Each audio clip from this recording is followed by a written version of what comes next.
ধন্যবাদ সুপ্রিয় দর্শক। আমরা আসলে একটা ক্রান্তিকাল অতিক্রম করছি বলেই অনেকে অনেক রকম কথা বলে আপনাদেরকে ভয় দেখাচ্ছে।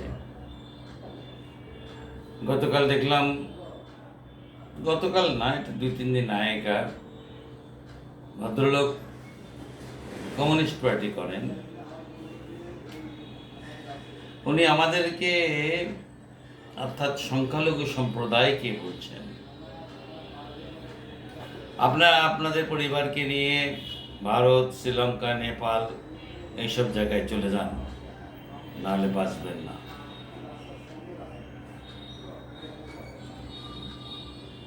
এটা আমাদের জন্মভূমি, এখানে নারীকতা আছে। ভারতে যারা যাবার তারা চলে গেছে। ভারত কি আমাদেরকে থাকতে দেবে, খেতে দেবে, মাথার উপর বাসস্থান দেবে?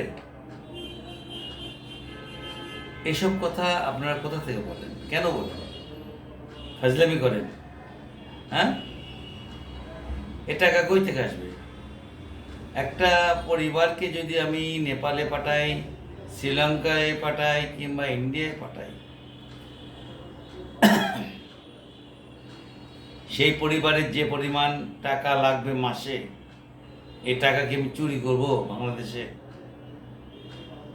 আপনারা তো বসে আছেন যে আমেরিকা, কানাডা, বিভিন্ন দেশে চলে গেছেন।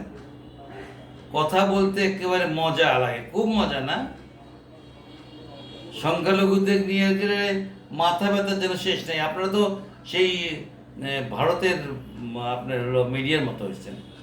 ভারতের মিডিয়ারা যেরকমভাবে কথা বলে, রাগ ঢাক নাই, আপনারা ঠিক সেভাবে কথা বলছেন। আমি আপনাদেরকে সাবধান করে দিচ্ছি, হিন্দু সম্প্রদায়কে নিয়ে, বৌদ্ধ সম্প্রদায়কে নিয়ে, খ্রিস্টান সম্প্রদায়কে নিয়ে আপনাদের কিচ্ছু বলতে হবে না। তারা যদি না খেয়ে মরে যায়, এখানে মারা যাবে। তাদের যদি মেরে ফেলে দেওয়া হয়, এখানে মরবে তারা। কিন্তু ভারত, শ্রীলঙ্কা, নেপালের মতো দেশে তাদের যাওয়ার ক্ষমতা নাই, এবং সেখানে না খেয়ে তারা মরতে রাজি নয়। আমার কথা শুনতে খুব খারাপ লাগছে। আমি পরিষ্কার বলছি, আপনি আপনি কমিউনিস্ট নেতা, আপনারা রাশিয়ার টাকা নিচ্ছেন। কত টাকা নিচ্ছেন শুনবেন? 7 বিলিয়ন। স্বাধীনতা যুদ্ধের পর থেকে বাংলাদেশে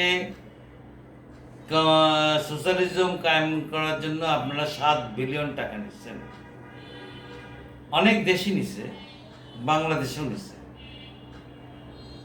আমি মস্কো ছিলাম, আমি জানি।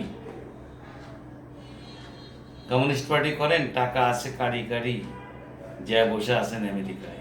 যান, মস্কো যান, রাশিয়া থেকে বলেন, এই রাশিয়ায় আসো, তোমাদের প্লেন ভাড়াটা আমরা দেবো, তোমাদের থাকার ভাড়া আমরা দেবো, খাওয়া আমরা দেবো, তোমাদের বাড়ি ঘর দেবো, কাজ দেব।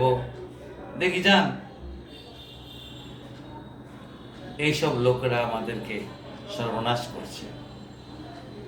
আমি সংখ্যালঘু সম্প্রদায়দের সবার প্রতি একটি অনুরোধ করছি, আপনারা কোনো অবস্থাতেই এইসব আজে বাজে কথায় ভয় পাবেন না।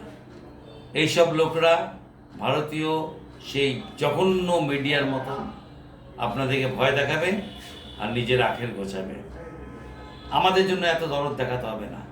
আরে মরে গেলে মরে যাব, মানুষের জন্ম একবার, মৃত্যু একবার।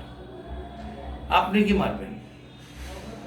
লেকচার মারেন সব, টাকা খাইছেন সব, শেখ হাসিনার টাকা খেয়ে সব বড় বড় লেকচার মারেন।